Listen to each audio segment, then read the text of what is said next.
have a special guest, Janelle from Journeys and Jet Lags on Instagram.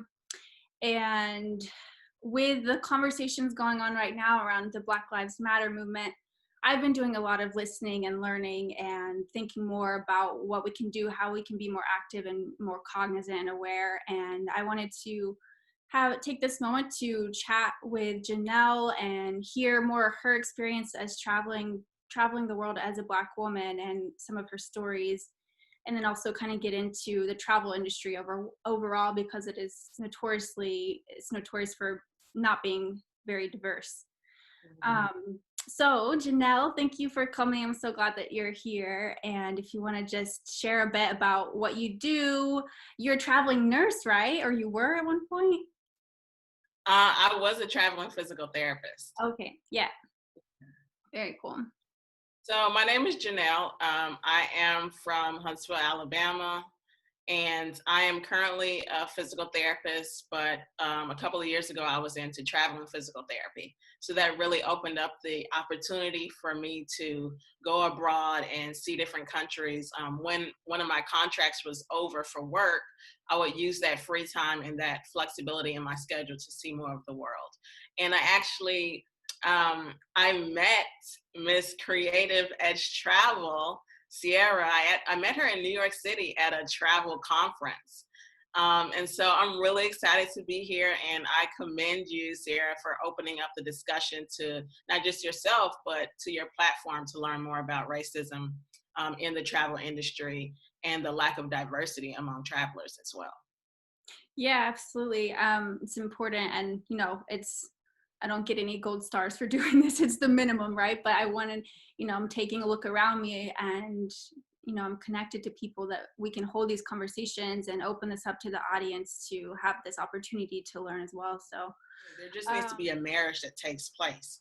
We cannot idolize protesting on the streets when we don't bring up racism in our conversations, our daily conversations. And so I just wanted to clear that up, because I don't want anyone watching to think that I'm saying that public displays of fighting injustice is not good enough. It is powerful, and that's what we're called to do as human beings who care about other human beings. But it is not more important than doing this right now. And it's not just following someone on social media because they're Black, or having one conversation, but it's a chronic condition. There's a saying that the CEO of Royal Caribbean Cruises released on June 1st, and he said this: racism is chronic. It is a condition of the system that has afflicted us for centuries. And like any chronic condition, we can never stop fighting it, or it will overwhelm us. And so I think, we have to take the mindset of, this is not something that we're doing for 2020 while we have all this time and we're stuck inside, but this is a chronic condition, which means we continue to fight it. So how can we make Black Lives Matter a part of my daily grind, a part of the way I live, a part of the things that I view as important? How can I add this into how I move as Janelle or as Sierra? Like, how can we integrate this into our lives? I liked one of your posts recently where you're talking about how, if you don't feel safe to go out to protest right now, that's okay. There are a lot of different ways. It's going to be everyone will have to find their forms of protest that works for them, that they can continue with, or do this for a little while and then do some of that and rest in between so you can keep going. Yeah, thanks for bringing that up, because I think something that Black people struggle with now is that we're trying to juggle between trauma and reform at the same time. So we're experiencing our brothers and our sisters being murdered simply because they're Black. A woman laying in bed, unarmed, is murdered while she's sleeping in her bed by police. So we're not just getting murdered by criminals on the street, we're getting murdered by the people who have vowed to protect us. Who do we go to when something happens? Who do we call when we can't trust the police? So we're going through trauma, but at the same time, we're being encouraged, as we should, to fight and to stand up. So it can be difficult to navigate between, man, this sucks. It sucks to be Black, period. Not just in America, but in the world. But also at the same time, you're being told by people that you have to protest, you have to petition, you have to donate, you have to talk about it.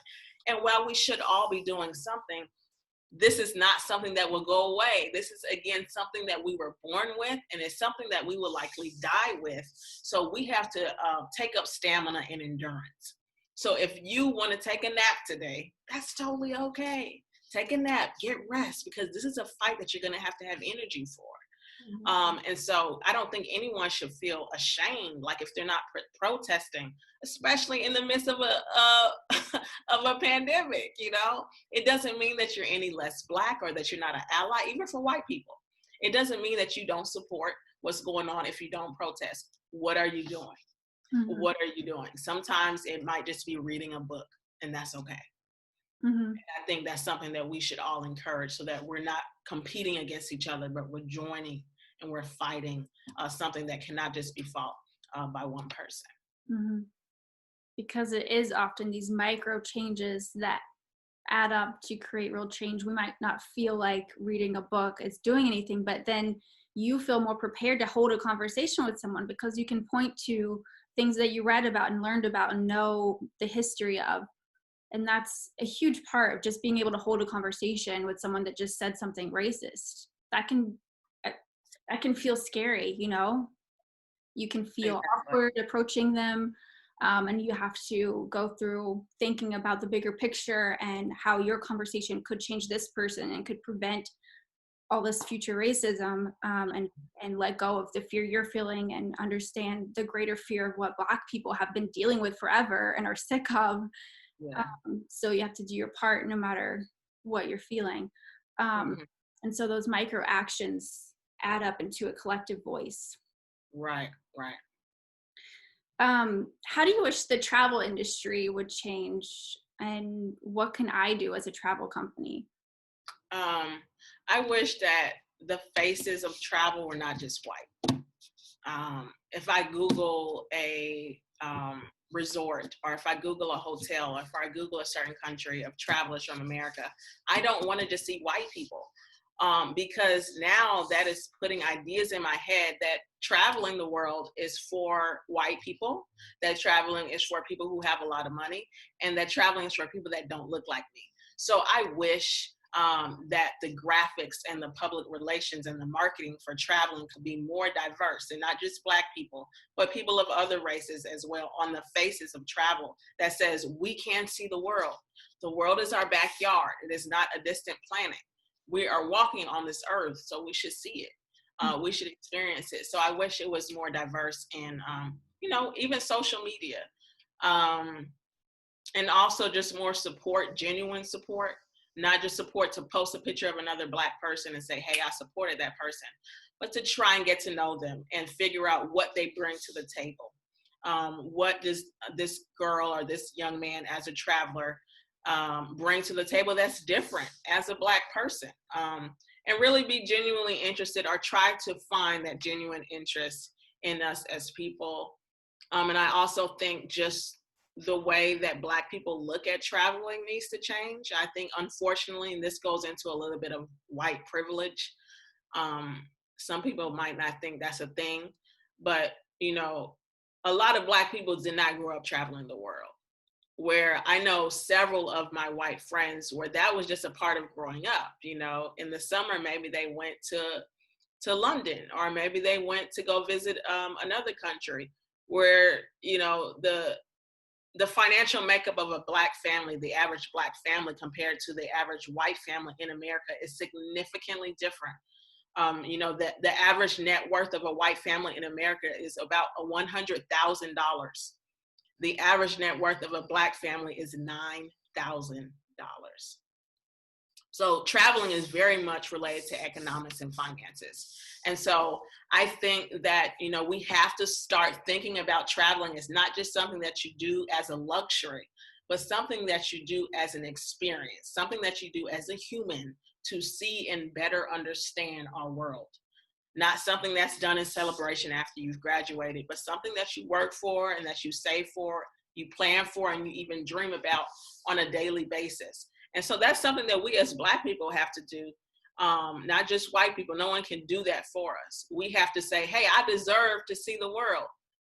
I am an American, just like that white American. I am American.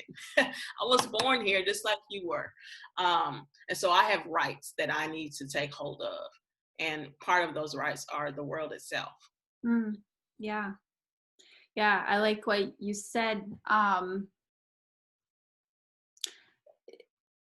Something that came to mind was the subtlety between, you were talking about how travel companies can use more photos in their marketing of Black people and other cultures too. And the subtlety that came to my head is like, but we have to be careful not to use those photos to check off the box of like, oh, multicultural, like getting in different cultures and ethnicities in there. It has to be because like we have to realize inside of us, like the world is made of all these different colors. So when I'm just using photos of white travelers, it's like a bizarre thing actually to just completely not even think about the massive amount of variations of human beings that exist. I think one of the things that you can do, I'm sorry, did you want to say I was something? just saying I need to be better about that too. I think, just to be transparent, a challenge for me is so far the people that have signed up for our trips are mostly white. So the photos that we have are white people. So what can I do to, things like this, having conversations, sharing more stuff in our social media, showing all these different colors will then attract all the different people so that we can have more inclusive groups traveling with us. Yeah. And I think that, you're a curator of Italian experiences, right? So you plan trips and you're somewhat of a tour guide and you educate people on life in Italy that goes beyond the surface. So as the, founder of Creative Edge Travel, I think what you can do is actually market and be intentional about getting Black people to sign up for your trip. Because if in your mind, let's say you have a trip planned for 2022 and you've envisioned it, but really in your mind, you really only see white people because that's all that's been on the trips in the past. And that's probably who your platform is for. So like just, market, some of it is what you're doing now. More Black people are probably going to be, can relate to what's going on your page if they see a Black face on there. And it's not just about, checking a mark, oh, this is a multicultural travel platform, but it makes you better as a person when you can now understand and relate and have experiences with other people that don't look like you. If I only talk to Black people, that's putting myself in a bracket that's lower than where I could be. So it's not about, oh, I have white friends, but it's like, do I want to be a better person, a more well-rounded person who can think on different levels and in different rooms and in different settings? If so, I should probably, and this is not really something I have to work for because I just like meeting different people. I like having friends from Korea and Japan and white people from America. But that's what it is. It's not about PR. It's about what's in here. Can I be a better person? And can this person and their perspective help my mind to be stretched? And that's what traveling is. Traveling is simply going to a new place, learning something new. Exactly. So you can learn something new. You can travel just by your conversation. Yeah. So I'm going to shut up. No, great. I love this so much. Something that came to mind is just that the fact that, oh gosh, I just lost my train of thought. Wait. Oh yes. So you're talking about encouraging me to actively seek Black people to join our trips. I something I realized in that conversation is that maybe I have felt uncomfortable and not really confident about how to even navigate that, since I'm not Black and I don't have, like, I grew up in a very white area of rural Georgia.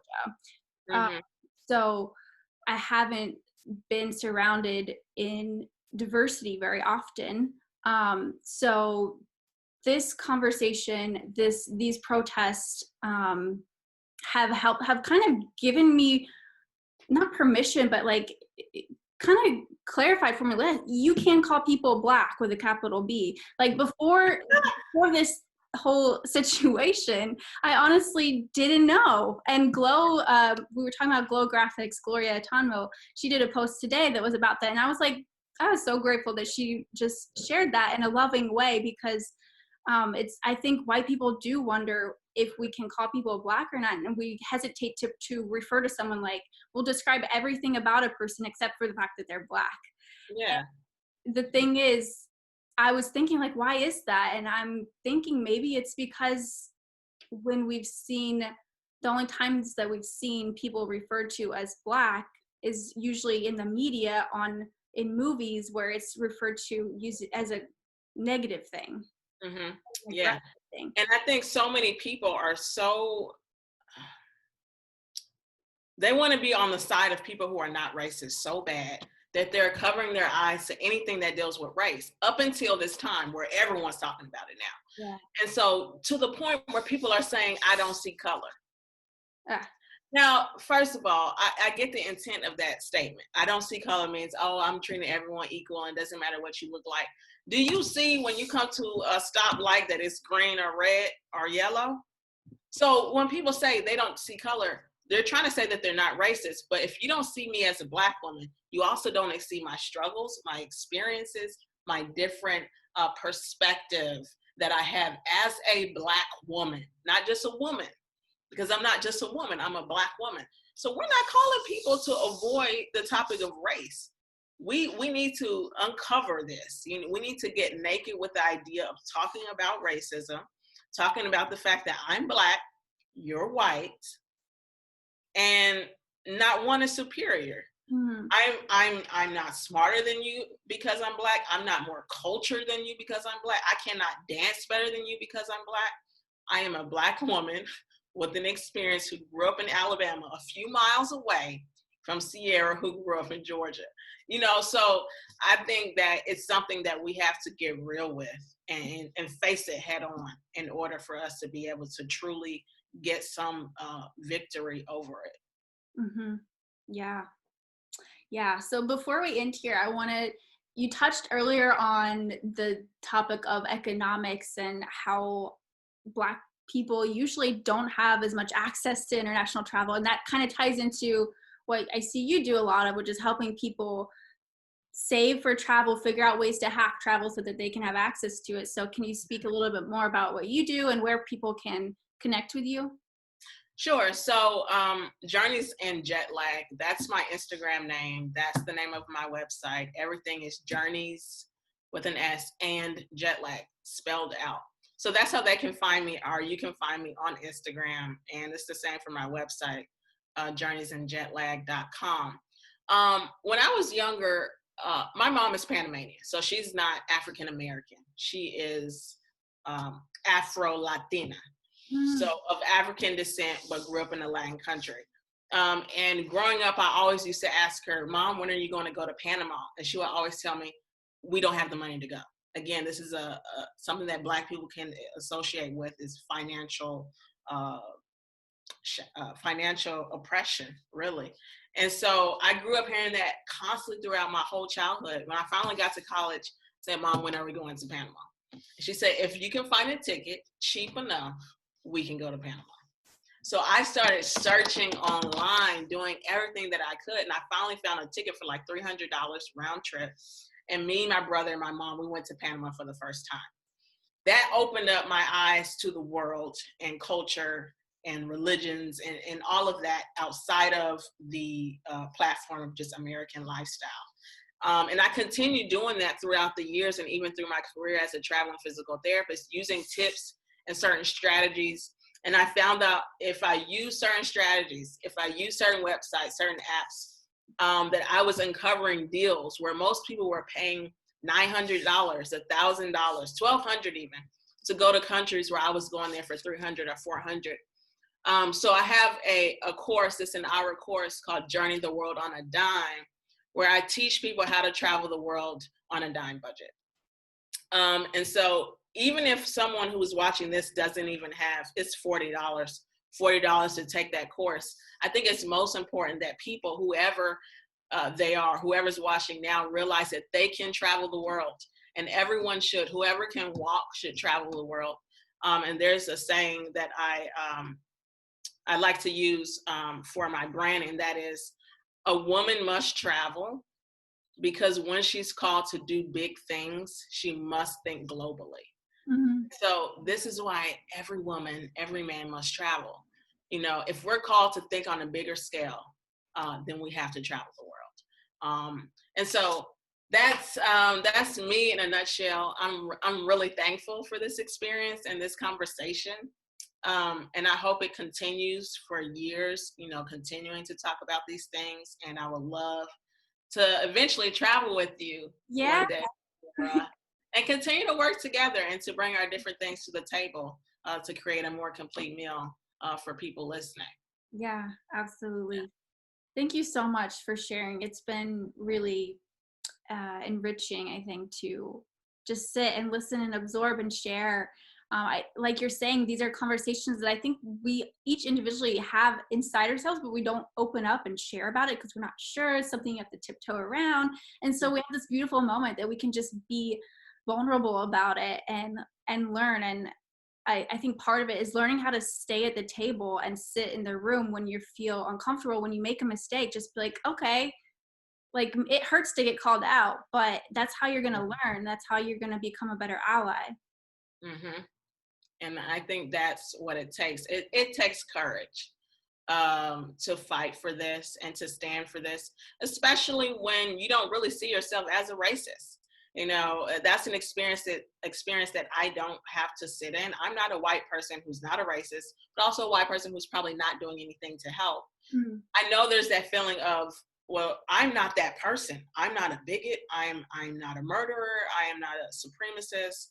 But sometimes blatant white supremacists are, in my opinion, better than a white person who's simply just not racist but silent. Mm-hmm. Because if you're silent, I don't know whose side you're on. And it's easier for me to target and say, okay, that's a white supremacist versus someone who's just quiet and they're thinking things in their head, but they seem innocent. Mm-hmm. So silence is just as bad, if not worse, than someone who blatantly says Black lives do not matter. So I appreciate you for being courageous and bringing this conversation in its raw form to your platform. And I'm excited for Creative Edge Travel and the Black girl that will be going on your trip next year. You're here. Well, it's an honor. It's an honor to host it. But please leave us a comment. Please join this conversation. We'll continue it in the comments, and give Journeys and Jetlag a follow on Instagram, and come back next week. We do these lives every Wednesday at 2 p.m. Today we did it on Thursday to accommodate. But yeah, thank you guys for coming. This has been really fun. Thank you, Janelle. All righty. Thank you so much for having me.